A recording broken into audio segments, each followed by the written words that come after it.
this insane creation right here that we're in the middle of building. This is a boat-shaped and themed rental cabin that we're building here in southern Indiana. But we're lacking something pretty important. We're lacking electricity. For temporary purposes, we've got an old propane-powered Miller Legend that's been giving us our power running through there. But hopefully this week, that's gonna change. This is our meter base that we've got to get to. We've got to get through all of that mess, across my already buried water line that will be supplying the boat project. Dig through the muddy woods, navigate right down the middle of the fruit trees, because that's where the power company wants us to go with it, all the way out here to this pole. And of course, we've got high-speed fiber optic internet, one 4-inch water main that goes right along here, comes to a valve right there, and then another 4-inch water main that then crosses the road, and the other high-speed fiber optic internet. Point being, we got a lot of potential for disaster, so I think that's neat, you know? I think it's gonna be a great time.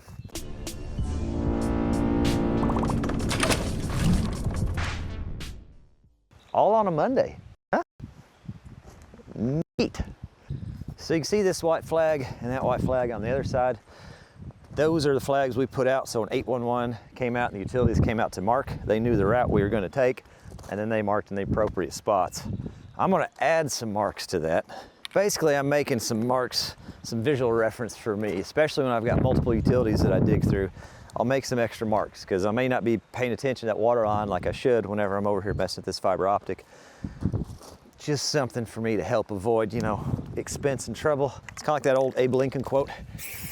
If he's got 6 hours to chop down a tree, he's gonna spend the first 4 sharpening his chainsaw. So because we've got 7 days, or the utility company has 7 days to put the line in once we have it trenched, what we're gonna do is we're gonna sleeve, just put a 4-inch sleeve under the road.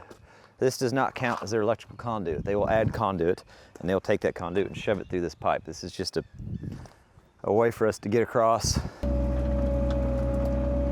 So the water line, you're sitting directly on top of one of the 4-inch mains. It runs right by that pole.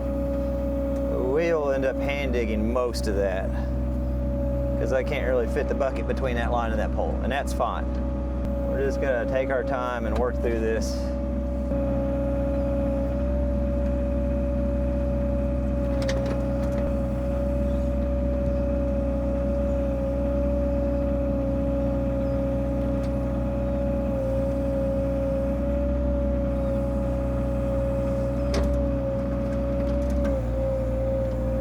Got a new shovel the other day too. Menards had these on sale for $3.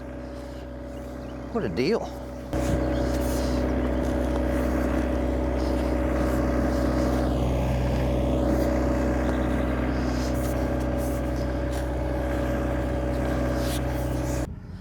So I just felt it with the tip of my shovel. Now I can't remember where, but it's right in there. I'm surprised that I haven't seen the tracer wire yet. Normally they run a line with it, which they had to have, right? I mean, they marked it. Yep, there's the pipe though, I can see it. I don't know if you guys can make it out or not, but it's right there, that water main. Before I dig that out the rest of the way, that pipe is well over 4 feet deep, and we're within just a couple feet of the pole, and I've got to have a certain amount of distance between the electric line and the water line. I'm gonna leave that exposed. I'm gonna call the power company and say, hey, you want me to go under this thing?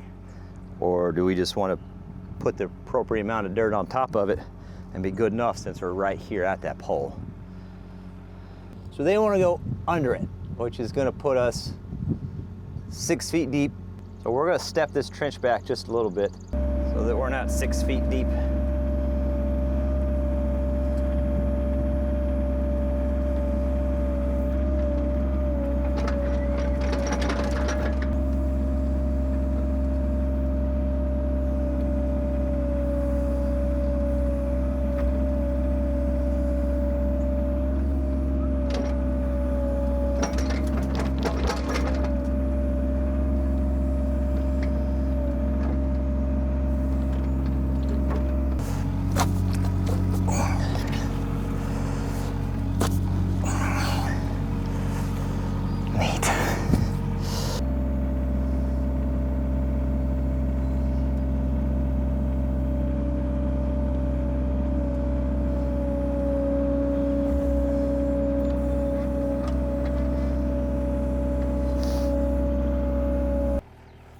So that's where we're at with it. We are underneath the water line, and whenever they come to put it in, we can taper off that a little bit, but I hate to get too much closer to the pole. He said those poles are 6 feet in the ground. And the nice thing about this pole is it's straight in line with something, so there's nothing pulling one way or the other, so it's not a huge concern. But still, with that being open for a few days, you know, that's what we're getting. So the fiber is normally pretty shallow. We'll take just kind of the grass and the gravel off, and then we'll hand dig for that. So I'm guessing they just knifed it in.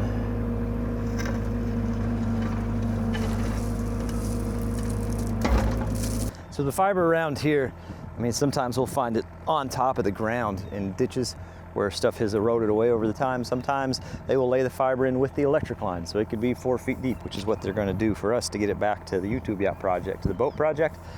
But here, I'm guessing they probably vibra knifed it in, so it's probably around 18 inches or so. But we're just gonna go super slow with the shovel, take our time, because that shovel can cut through that fiber pretty daggone easy. And from there, we should be good to cross it. We're about 18 inches deep there and still no fiber. So I'm gonna carefully, to the depth, just above the depth I have, we're gonna carefully pull that in, and then we can keep on going down.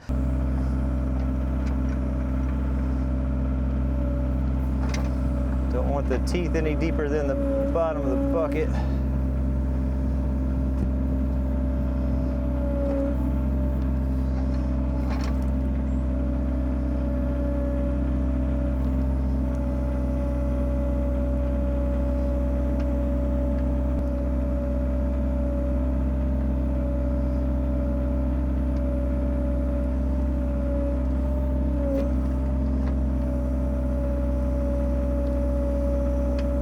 Clean this loose stuff out.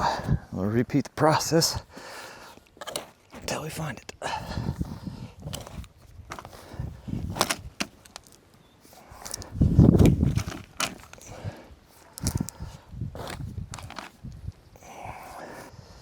There she is in all her glory. Right there. We've located it. There's still a potential to rip through it when I'm not paying attention. So let's carefully excavate up to that point. Then we'll go on the other side and then underneath. Put this shovel right here next to it like this. Oh, not like that. Like that. Don't go past the shovel.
So the reddish brownish color material you see when we're on the road, that is what we call chert rock. It's a base that we use around here. Then obviously crushed limestone on top.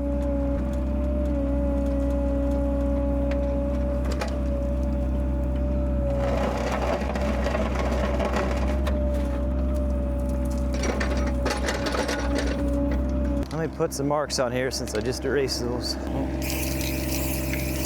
Forget where that water line is. Look at that. See, I didn't think I was that far over. I definitely am.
And I just keep repeating that process. We just slowly get worked underneath this fiber line. And then once we get through this fiber line, we will be on to the last utility, the other 4-inch water main. Hopefully we have just as much luck with that one. So we look like down there now. Looking real good.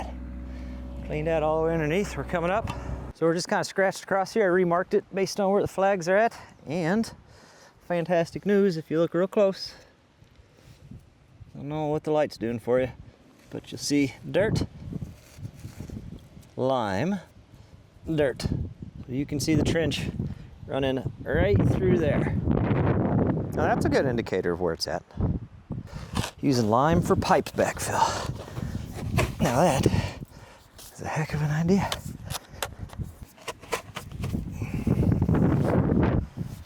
So we're on top of it right there. Surely you can see the outline of that trench now. And we gotta be 2 feet below it. We'll keep on working on it. Good news is if we successfully can make it past this water line without adding a new geographical feature like Old Faithful to the lovely town we live in here, then that's the last of utilities, and everything else is pretty much just straight trenching, except for the section through the woods, which is going to be, it's kind of like a swamp if you're new to the channel. It's not the most fun, but we'll push through it and get it done. And if you're wondering time frame, we started digging around 10 o'clock this morning, and at this point in time, we're almost to 2 o'clock for what is probably a 30-foot section of trench. That's just time consuming, but it's easier to take my time with the shovel and do it right than it is to try to get this stuff all fixed if we just absolutely rip through it, which would make a fantastic video.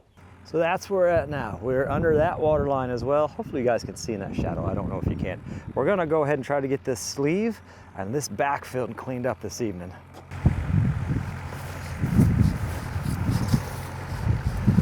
Careful.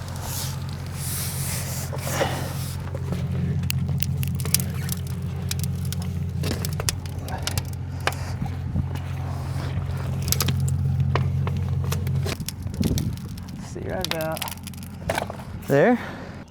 Order of operations, lime, especially up and above and around where that water line is. Same reason they put that lime in there. And then old dirt and gravel on. And then the new gravel we got over there.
That is the beauty of that road drag slash land plane. You can just dump the material and then a couple passes, she's good to go. We've got this kind of blocked off with a marker for the night. And the same thing, we just have the mini over the trench on this side with some tape on it. So it is the following morning, about 6:30, and we are off to the races. This next stretch, nothing too crazy exciting. We're just gonna time lapse through it. But for those of you wondering how much something like this cost, we're at in southern Indiana. This is an electric co-op. and they are running a primary wire all the way back to the yacht. And then you'll see when we get back there, we're going to dig it out, but there's going to be a transformer pad as well. So they're going to put a transformer there, and with our pedestal base, we'll have 2 disconnects so we can run 2 secondaries off of that pedestal. Hopefully at one point, one to the little pole barn shop in the background you see with the lawnmower and the backhoe kind of sitting there, and then obviously the other secondary running over to the YouTube yacht. But all in all, this cost right at $7,000 from the co-op. Now that does not include what it's costing me to dig it. Of course, I'm digging it myself, so saving some money, but this is a rent-to-own agreement with this machine, so we are having to pay on the hourly. So really, we're not adding too much more expense, maybe about 500 more bucks for us to do it ourselves. And if I'm not mistaken, the overall length of this is right around 700 feet. So it is definitely a chunk of change. But if you watched Matt from Diesel Creek when he installed his electric, I'm pretty happy with our bill compared to what he had to pay in his area. If you've done anything like this recently, as to when this video has been uploaded, I'm just curious, how long was your run? Did you do it yourself? And how much did it cost you? It always surprises me how much of a variance there is in cost across this country for getting something like this installed.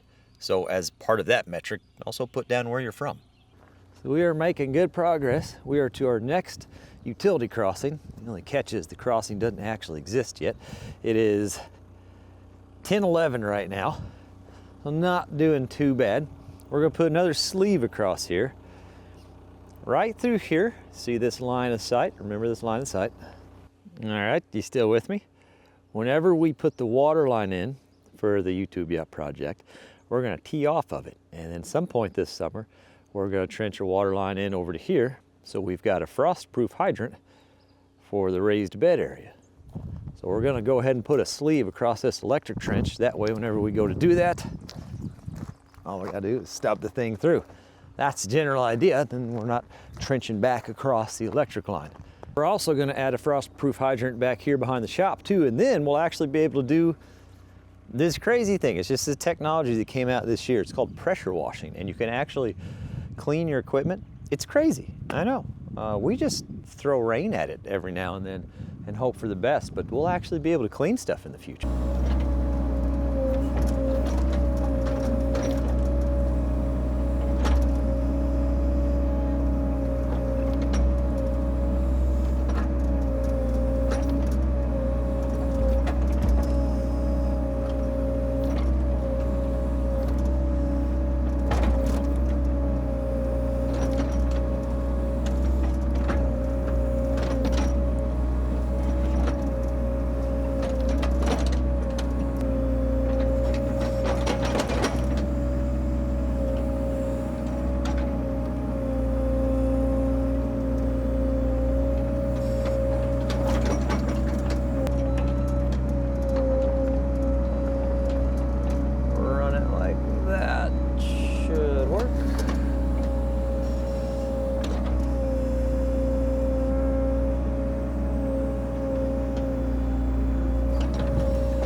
This is the remnants of the burn pile from when we cleared the right-of-way in the woods for where the electric line's gonna go.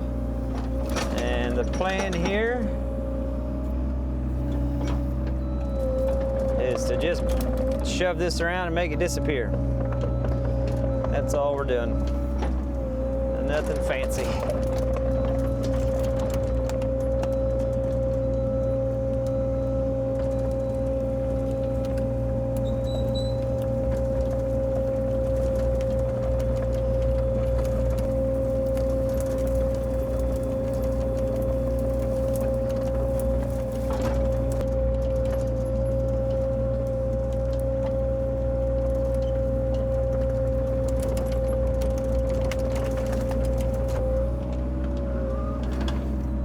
Doesn't have to be anything perfect, just has to be out of the way.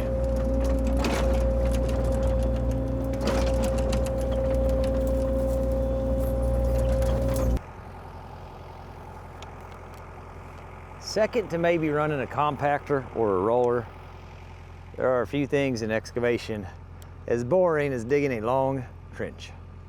But we're making progress. we're starting to get into the questionable soil conditions section.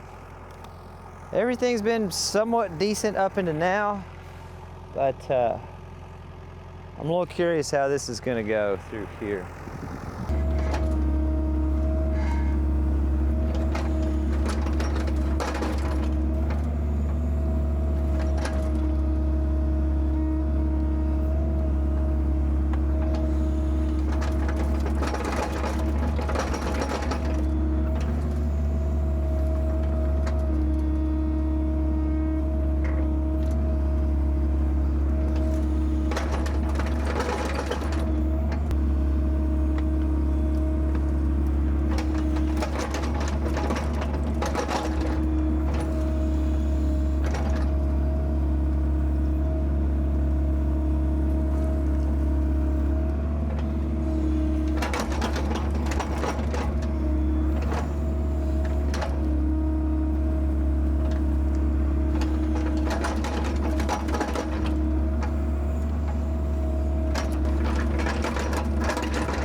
It is now 2:09, fantastic.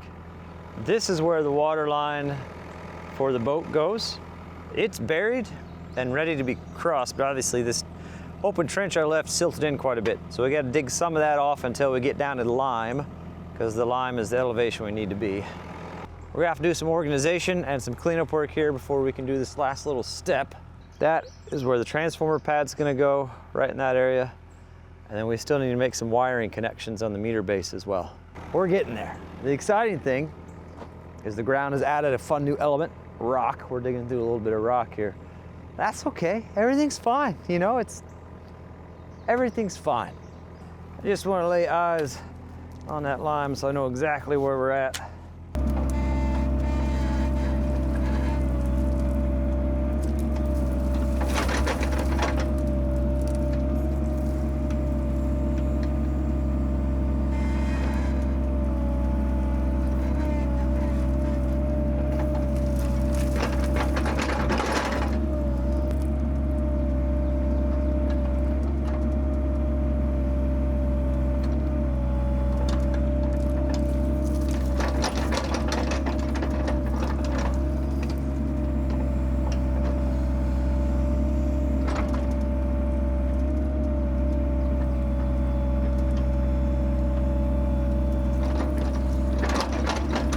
Going to pull some of this loose junk down into this little hole on this side, and then we can scoop it out from over here.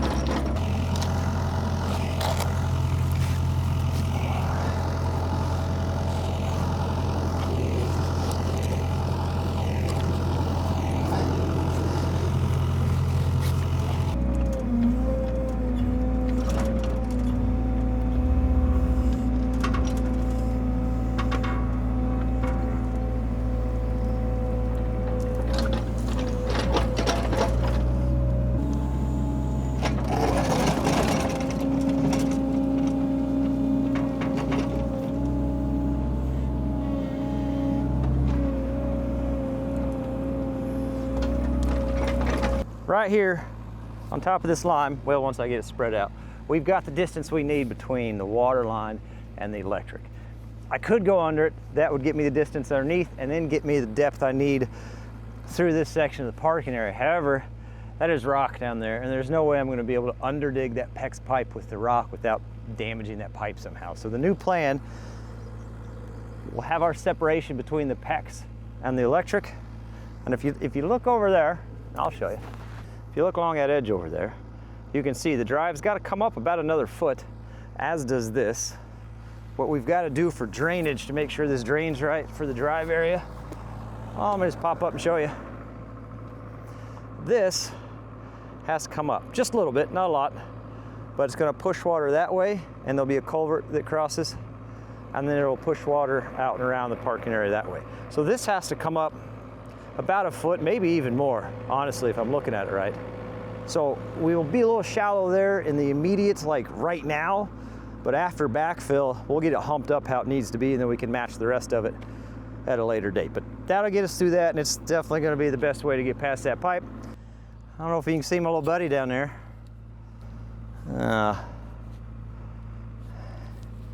Guess I forgot to mark off the trench. I want to help him, but I don't know. I'm not like a Steve Irwin by any means, you know. I don't think I have the skills, but I might be able to pick him out with a garden hoe here. There you go. Atta boy. And you're free.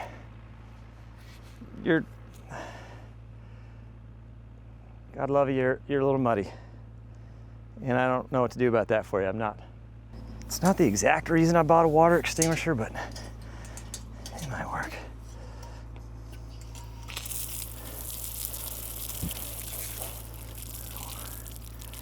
There you go. Now he can see. Now he's going.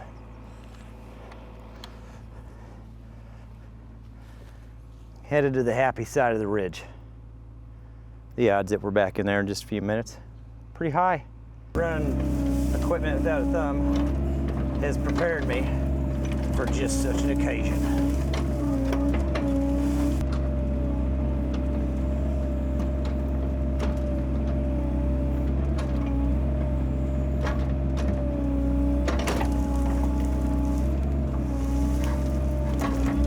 There we go.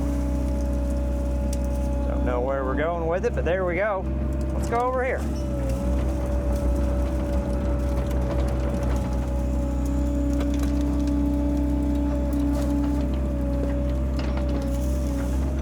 Carefully hook.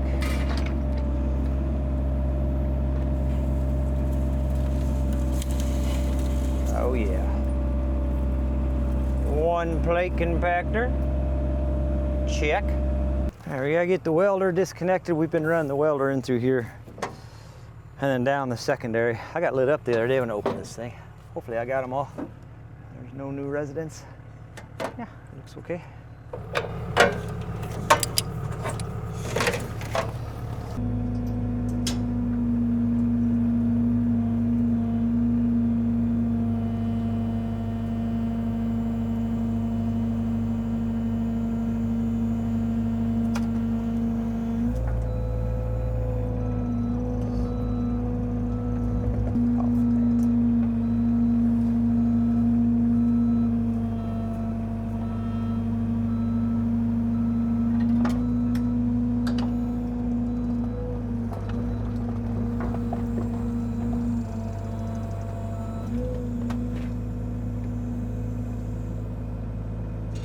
Just very carefully, we're gonna trench from underneath here to where, you guys see that mouse? It's where the pad's gonna go. Oh, easy bud, easy.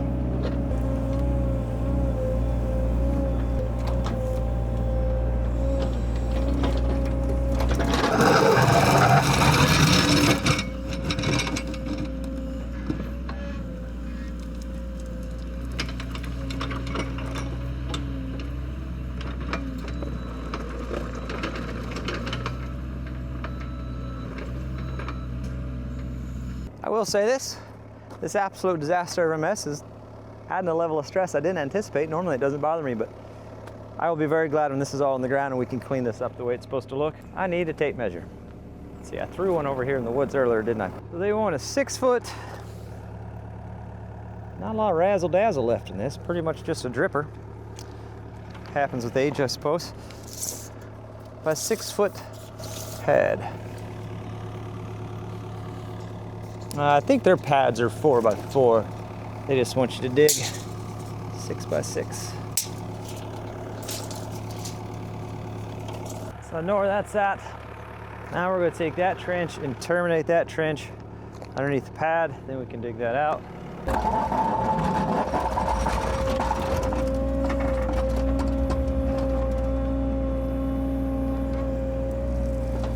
Well, I guess the battery died on the time lapse. I'm going to show you something real funny. You're gonna think it's funny. I didn't at the time. Anyway, switch to the smooth face, and we're gonna dig it a little bit deeper, a little bit bigger than it needs to be. Throw some of that lime in there, and I can rake it out and get it real nice and level and looking good.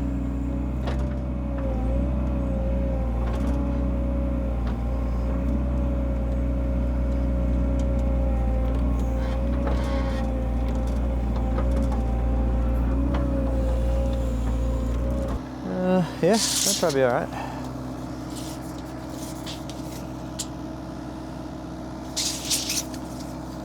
Let's clean out those corners just a little bit more, and then we'll throw some lime in there. In the classic, wherever you bury concrete, it's going to be in the way. I'd like for you to peep this massive crater.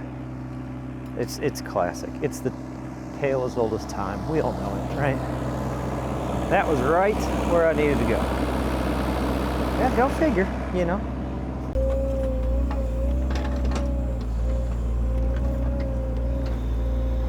Maybe just one more of those.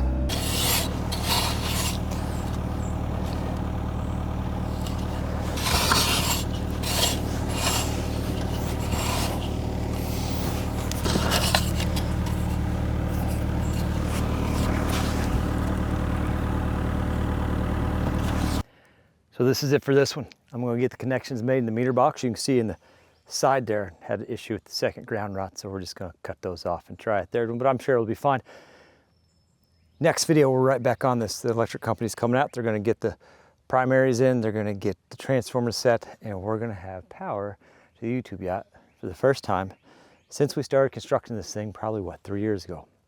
Pretty excited about it. Pretty big step. Not everything went to plan today, but everything did happen today. So that's pretty important.